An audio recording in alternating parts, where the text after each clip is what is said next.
오늘 하나님 말씀 요한복음 1장 40절부터 42절입니다. 요한복음 1장 40절부터 42절 말씀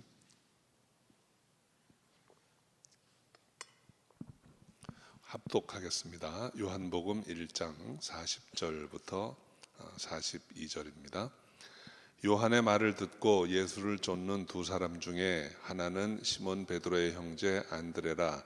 그가 먼저 자기의 형제 시몬을 찾아 말하되 우리가 메시아를 만났다 하고, 메시아는 번역하면 그리스도라.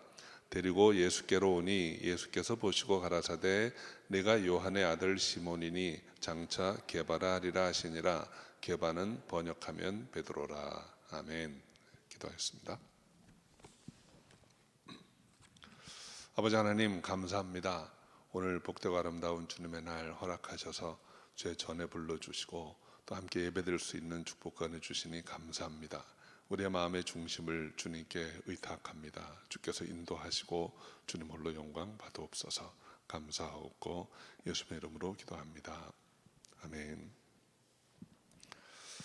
이번 주에 우리 암송할 성경 구절은 요한복음 1장 29절입니다. 1장 29절 우리 한번 같이 읽어볼까요? 이튿날 요한이 예수께서 자기에게 나아오심을 보고 가로되 보라, 세상 죄를 지고 가는 하나님의 어린 양이로다. 한번 더 해볼까요? 이튿날 요한이 예수께서 자기에게 나아오심을 보고 가로되 보라, 세상 죄를 지고 가는 하나님의 어린 양이로다. 아멘. 우리가 좀 이게 길면 하여간 뒤에는 분명히 외워야 됩니다. 보라, 세상 죄를 지고 가는 하나님의 어린 양이로다. 이 말씀이 복음입니다. 자, 우리 지난주에는 전도에 관해서 말씀을 드렸습니다. 오늘은 복음서에 나오는 최초의 전도자 중 한 사람인 안드레에 관해서 함께 나누어 보겠습니다. 안드레는 이제 12제자 중에 한 사람이었습니다. 그는 시몬 베드로의 형제로서 벳세다 출신이고 가버나움에 살던 사람입니다. 그는 본디 이제 세례 요한의 제자로 세례 요한을 따르다가 세례 요한이 예수님을 소개해서 오늘 예수님을 만나게 됩니다. 그리고 예수가 그리스도시다, 메시아시다라는 사실을 이제 깨닫게 되었습니다. 그리고 나서 그가 한 일은 그가 만난 예수를 자기 형제 시몬에게 전하는 것이었습니다. 그래서 그는 최초의 전도자가 됩니다. 오늘 본문을 중심으로 이 안드레가 한 일을 생각해 보면서 우리가 본받아야 할 점들을 살펴봅니다.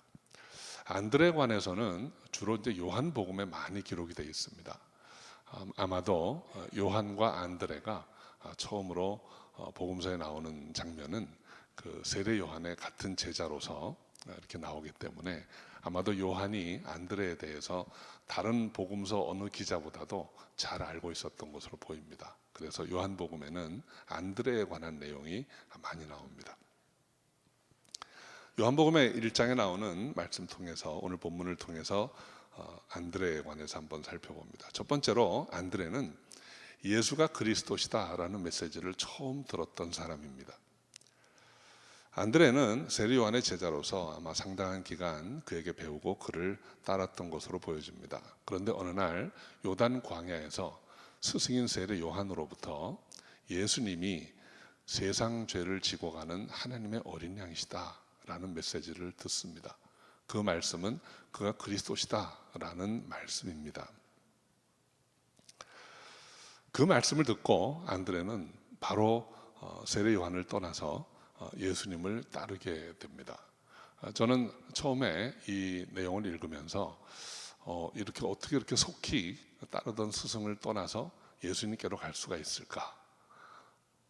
좀 세상적인 표현으로 좀 의리 없는 거 아닌가? 이런 생각을 했던 적이 있습니다. 그런데 안드레가 그렇게 속히 세례 요한을 떠나서 예수님을 따라간 것에 대해서는 우리가 좀 생각을 해보아야 합니다. 왜 그렇게 할 수 있었을까 하는 거죠. 안드레는 경건한 유대인이었습니다. 경건한 유대인이라는 말은 첫 번째로 늘 성경을 묵상하는 자입니다. 또 이 경건한 유대인이라는 말은 그 율법을 준수하는 자입니다. 또 세 번째로는 구약 성경의 율법과 선지자가 예언하는 메시아를 소망하는 자, 메시아의 오심을 기다리는 자입니다.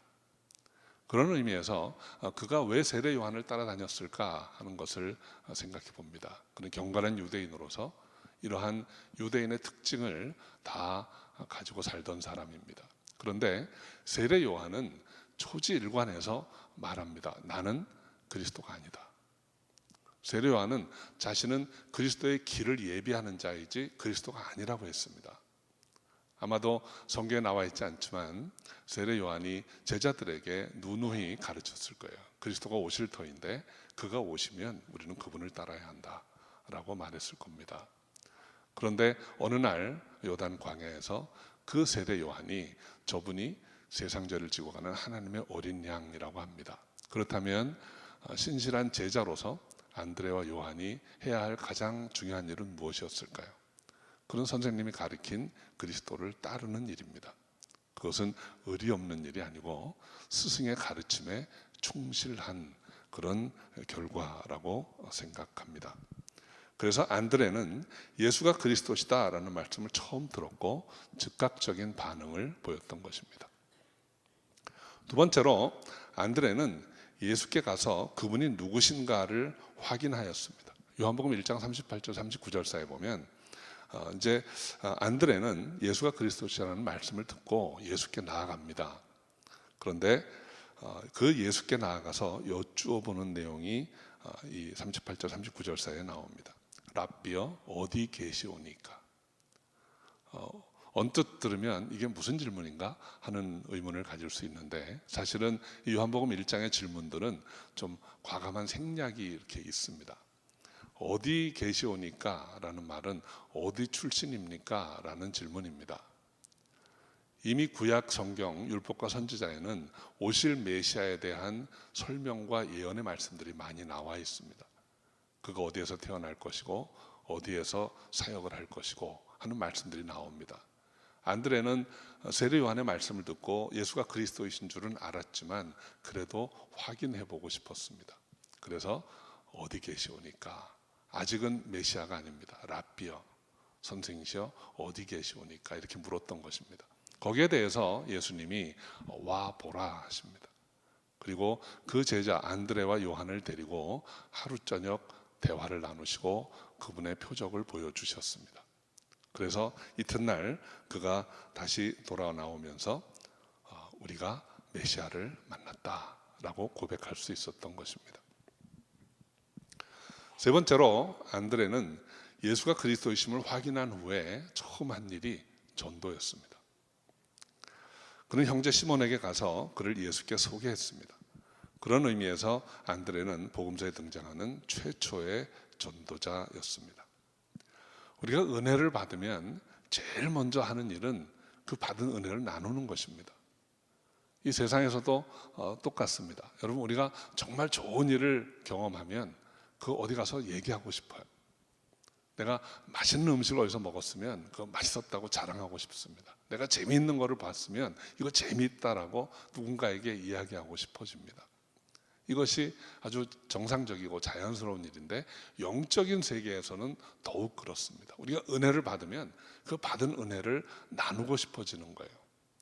지금 이 안드레는 예수를 만났습니다. 예수가 그리스도이신 것을 알고 우리가 메시아를 만났다라는 마음을 품었습니다. 그리고 그가 제일 먼저 한 일은 형제 시몬에게 가서 우리가 메시아를 만났다라고 전하고 형도 같이 갑시다 라고 요구하는 인도하는 일이었던 것입니다. 우리가 이 복음서 전체를 통해서 보면 안드레에게 있어서 시몬에게 베드로에게 복음 전하는 일이 쉽지는 않았을 것 같습니다. 사실 우리가 이 가까운 사람에게 복음 전하는 일이 어떤 면에서는 더 어렵습니다. 우리 형제 자매들에게 복음 전하는 일 쉽지 않습니다. 오랜 친구에게 복음 전하는 일 쉽지 않습니다. 우리의 모든 약점과 연약했던 부분 또는 수치스러웠던 부분들을 서로 다 알고 있기 때문에 잘못 복음을 전하다 보면 그냥 농담으로 여기기도 하고, 혹은 너나 잘해 라고 이렇게 사양하기도 하고, 그런 많은 어려운 그런 상황이 올 수 있습니다. 그럼에도 불구하고 우리가 정말 생명 얻는 이 귀한 일을 경험한 다음에는 이걸 전해야 되는 거예요. 안드레는 가서 전했습니다. 복음서에는 이 안드레의 성품에 대해서 이렇게 구체적인 묘사가 없습니다. 그런데 우리가 성경을 통해 생각해 볼 수 있는 것은, 그리스도를 따르는 제자가 된 후에 안드레는 어떤 면에서는 베드로의 그늘에 가려 있던 사람입니다. 그래서 오늘 본문에도 보면 안드레를 소개할 때 안드레라고 하지 않고 뭐라고 합니까? 시몬 베드로의 형제라고 소개합니다. 안드레는 늘 시몬 베드로의 동생으로 나타납니다. 또 복음서에는 안드레의 사역에 관해서도 구체적인 설명이 별로 없습니다. 그 회중 앞에서 설교를 했다거나 또는 특별한 어떤 미니스트리를 했다는 그런 기록은 없어요. 그가 제일 처음 예수님을 따라갔던 예수님의 제자였음에도 불구하고 그는 야고보나 요한이나 베드로처럼 일선에 나서지 않았습니다. 오히려 다른 많은 제자들 틈에 섞여서 이렇게 조용히 백그라운드와 같은 그런 일을 했던 사람입니다. 스포트라이트를 받은 것이 아니라 좀 그늘에서 사역하는 것처럼 보여집니다. 교회 역사가 유세비우스라는 사람에 의하면 안드레는 나중에 스쿠티아라는 곳에서 복음을 전하다가 아가야 지방에서 순교했다고 전해져 있습니다. 그는 좀처럼 앞에 나서서 섬기는 사람이 아니었습니다. 세상에는 앞에 나서서 섬기기를 원하는 사람들이 참 많이 있어요. 그런데 안드레는 조용히 뒤에서 섬겼던 사람입니다. 저는 우리 그리스도인의 섬김의 본을 이 안드레에게서 찾아봅니다. 사역적인 면에서 보면 그는 전면에 나서서 열심히 했던 사람은 아니에요. 그런데 자기 자리를 지키고 묵묵히 꼭 해야 할 일을 했던 사람이라고 생각합니다. 어떤 면에서는 조연 혹은 엑스트라 같은 사람이었다라고 말할 수 있어요. 우리 상선도 여러분, 저는 얼마 전에 한 영화를 보고 참 많은 감동을 받았습니다. 그래서 여러분들에게 한번 보세요 이렇게 권했던 적이 있는데, 특히 영화가 좋았던 것은 아주 스토리도 좋았지만 그 배우들의 연기가 참 좋았습니다. 그리고 또 우리 시대에 공감할 수 있는 내용들 아주 잘 찝어낸 것 같아요. 그런데 그 중에 보면 이 조연 배우가 아주 익살스럽고 재미있게 했던 연기가 영화 전체를 좀 이렇게 재미있게 보게 했던 기억으로 남습니다. 여러분, 어떤 영화든지 주연만 데리고는 영화를 못 찍습니다. 조연들이 있고 엑스트라가 있어야 주연의 역할이 드러나는 거예요. 그래서 요즘은 명품 조연 이런 말도 하지 않습니까? 그러니까 이 조연의 역할이 참 중요하다는 것을 시사하는 그런 말이라고 생각됩니다. 유명한 지휘자 어떤 레너드 번스타인이라는 분이 한 번은 이런 말을 했습니다. 오케스트라를 이끄는 데 있어서 뭐가 제일 어렵습니까? 그러니까 그분이 말하는 것이 제2 바이올린 주자를 얻기가 참 어렵습니다. 바이올린을 하는 사람들은 누구나 제1 바이올린이 되기를 원하지 제2 바이올린이 되기를 원하지 않는다는 거예요. 그런데 오케스트라는 1번 주자만으로 구성되지는 않습니다. 수많은 2번, 3번, 4번이 있어야 이 오케스트라 소리가 제대로 나는 것입니다. 안드레는 바로 이런 역할을 했던 사람입니다. 어쩌면 우리 가운데서 다 베드로나 바울처럼 앞에 나서서 수천 명을 놓고 설교를 하거나 또는 막 불모지에 가서 교회를 개척하면서 일생을 바치는 그런 사역자들은 그렇게 많지 않을 거예요. 어쩌면 대부분은 안드레와 같이 조용히 조연의 역할을 하면서 주님 앞에 가는 날까지 나아갈 줄로 믿습니다. 그래서 이 안드레는 우리의 본이 될 만한 사람이라고 생각합니다. 요한복음 1장에 나와 있는 안드레에 관한 내용을 요약해 보면 그는 신실한 하나님의 사람이었습니다. 그 신실함 가운데 마침내 예수 그리스도를 만났던 것이죠. 두 번째로 그는 예수 그리스도를 만나고 그 은혜를 받고 전하지 않을 수 없던 사람입니다. 그래서 그는 형제에게 가서 복음을 전했던 것입니다. 그리고 그는 조용히 겸손하게 주님을 섬겼습니다. 이런 안드레의 사역을 성경 전체를 통해서 다시 한번 보면 우리가 꼭 본받아야 할 점이 하나 있어요. 오늘 말씀의 교훈입니다. 결론적으로 말씀드리면 안드레는 사람을 예수께 소개하는 사람이었어요. 그는 많은 사람을 하나님께로 인도하고 대중을 이끌었던 사람은 아닙니다. 그런데 안드레는 한 사람을 예수님께 소개하는 일에 아주 성공적이었던 사람이에요. 말씀드린 것처럼 그는 형제 시몬을 예수께 소개했습니다. 그는 시몬 한 사람을 전도했는데 그 시몬이 보여준 모습, 시몬이 했던 일의 그 결과는 대단한 것이었습니다. 베드로는 주님 살아계실 때 참으로 놀라운 일을 많이 했어요. 마태복음 16장에 보면 주는 그리스도시요 살아계신 하나님의 아들이시니이다, 이 위대한 신앙 고백을 했습니다. 그는 무리를 걸었고 병든 자를 일으키고 귀신을 쫓는 일을 했습니다. 그는 주님께 충성하고 순종하면서 많은 일들을 이루었습니다. 비록 예수님 살아계실 때 말년에 좀 추한 모습을 보였지만 그는 다시 회개하고 돌이켜서 성령이 임하신 다음에는 참으로 놀라운 일을 했습니다. 오순절 이후에 그가 성전 앞에서 설교할 때 3,000명이 회심하고 그 핍박을 굴하지 않고 다시 나아갔을 때 또 5,000명이 회심해서 주께 돌아오므로 초대교회의 기틀을 만드는 중요한 사역을 했습니다. 이러한 베드로의 놀라운 사역에는 안드레라고 하는 그 시몬을 전도했던 그 안드레의 전도가 있었기에 이 모든 일이 가능했던 것입니다. 미국의 시카고에 그 에드워드 킴볼이라는 한 주일학교 교사가 있었습니다. 그는 참 얌전하고 아주 내성적인 사람이었다고 합니다. 그가 어느 날 누군가에게 소개를 받고 한 구두가게 점원으로 일하던 19세 청년을 찾아갑니다. 신방을 가서 그에게 복음을 전합니다.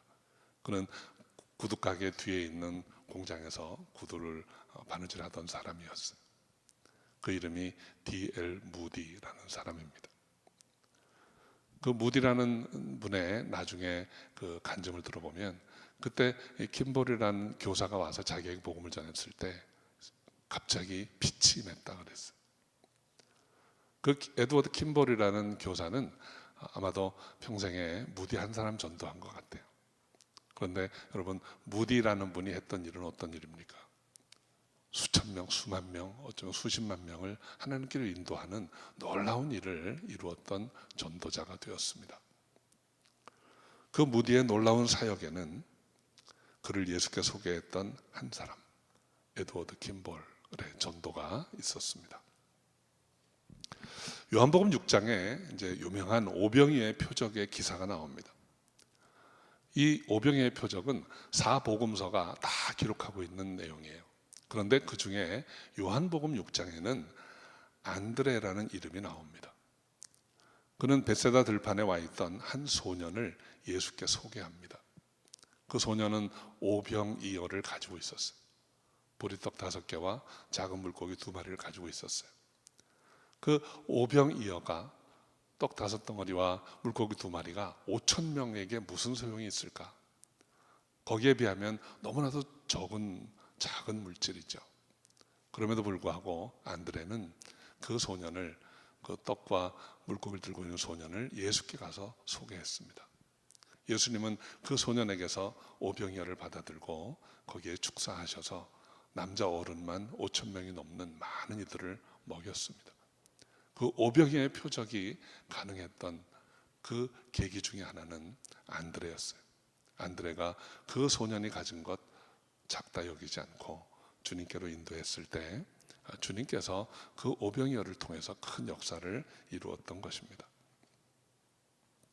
요한복음 12장에도 보면 이방인들이 예수님을 찾아옵니다. 그때 찾아온 이방인들을 예수님께 소개하고 만나게 해준 사람은 바로 안드레였어요. 안드레는 예수님께 소개하는 일을 했습니다. 사람들을 예수께 소개하는 일, 그 일이 모든 크고 놀라운 일들의 시작입니다.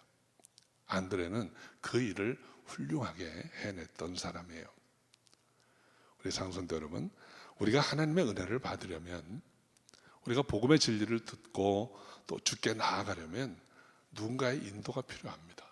그 누군가가 바로 전도자입니다. 대중 앞에 나가서 설교를 하는 그런 큰 놀라운 일을, 그런 일이 아니고 한 사람을 예수께 인도하는 그런 인도자의 일을 하는 사람입니다. 그래서 이사야 52장 7절에 보면 복음 들고 산을 넘는 자의 발이 어찌 그리 아름다운고 했던 것입니다. 오늘 예수님의 제자 안드레에 관한 말씀을 요약해 봅니다. 안드레는 한 사람을 주님께 인도하는 사람이었습니다. 안드레는 한 사람 소중히 여기고 예수께 인도했습니다. 안드레는 작은 일을 소중하게 여기고 그 하나님의 손길을 기대했습니다. 안드레는 사람들 앞에 나서는 사람은 아니었지만 자기 맡은 일에 겸손하게 충성했던 사람입니다. 안드레는 이렇게 몇 번 안 되는 인도자의 사역을 아름답게 감당했고 그 모든 일들은 다 놀라운 결실을 보았습니다. 저는 저와 여러분이 안드레와 같이 한 사람을 주님께 인도할 수 있는, 그래서 주님께 칭찬 듣는 그런 축복이 있기를 소원합니다. 우리가 본받아야 할 사람, 본받아야 할 롤 모델이 있다면 저는 안드레라고 생각을 합니다. 저는 말씀을 준비하면서 이 안드레가 얼마나 친근하게 느껴졌는지 모릅니다. 생색내지 않고 조용히 자기 일을 하는 사람, 헌신적이고 참 작은 선물이지만 마음을 다해서 주님께 드려서 주님을 기쁘시게 한 사람, 무엇보다도 한 사람을 예수님께 인도하여서 하나님이 기뻐하시는 그런 증인으로 살았던 안드레입니다. 이 안드레를 본받는 저 여러분 되시기 바랍니다. 우리 예상순도 여러분, 우리가 복음을 분명히 알아야 합니다. 그리스도의 십자가의 그 보혈의 공로로 우리가 믿고 생명을 얻어야 합니다. 근데 믿고 구원받은 우리가 해야 할 제일 첫 번째 중요한 일은 바로 이 그리스도를 전하는 일입니다. 내 사랑하는 형제에게, 내 사랑하는 이웃에게 그 그리스도의 사랑을 증거하고 전함으로 함께 그 생명의 축복을 누리고 또 누리되 풍성하게 누릴 수 있는 우리 모두가 되어야 할 줄로 믿습니다. 우리 사랑성도 여러분, 우리 2015년 3월 29일을 한 가족의 날로 정하고 우리가 전도하기 원합니다. 이것은 어떤 행사를 위한 것이 아니고 안드레처럼 한 영혼 주님께로 인도하는 일입니다. 그 한 영혼을 주님께 인도함으로 주님이 쓰실 수 있는, 주님이 기뻐하시는 그런 축복된 삶이 될 수 있도록 함께 힘쓰기를 바랍니다. 그래서 한 영혼을 소중히 여기고 한 사람을 주님께 인도하는 저 여러분 다 되시기를 주의 이름으로 축원합니다. 네, 기도하겠습니다.